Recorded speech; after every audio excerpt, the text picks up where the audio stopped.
మొదటి నుంచి యెహోవాను స్తుతించుడి, యెహోవాను స్తుతించుడి, యెహోవా నామమును స్తుతించుడి, యెహోవా నామమును స్తుతించుడి, యెహోవా సేవకులారా, యెహోవా సేవకులారా, యెహోవా మందిరములో, యెహోవా మందిరములో, మన దేవుని మందిరపు ఆవరణములలో నిలుచుండు వారలారా యెహోవాను స్తుతించుడి, యెహోవాను స్తుతించుడి, యెహోవా దయాళుడు, యెహోవా దయాళుడు, యెహోవాను స్తుతించుడి, ఆయన నామమును కీర్తించుడి. అది మనోహరము. చాలు. పరిశుద్ధమైన మాటలు దేవుని గ్రంథములో నుండి మనం మాట్లాడుకుందాం.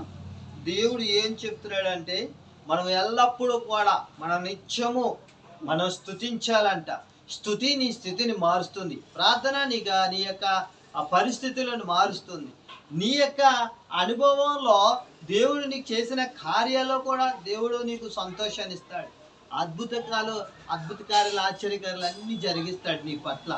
దేవునికి నీవు ఎంత స్తుతిస్తావో, ఎంత ఘనపరుస్తావో, ఎంత ఆరాధిస్తావో ఆయన స్తుతిలోనే ఉన్నది నీకు ఆశీర్వాదం.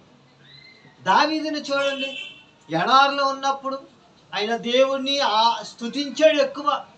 గొర్రెలను కాసుకున్నప్పుడు కూడా దావీదు దేవుని విడిచిపెట్టలే, దేవుని స్తుతించాడు. పాటల ద్వారా, తంబూర, సితారతో, వాయిద్యాలతో దేవుణ్ణి స్తుతిస్తూనే ఉన్నాడు. ఆయన ఎక్కడున్నా, ఏ ఎడారిలో, ఏ అడవుల్లో ఉన్నా సరే దేవుణ్ణి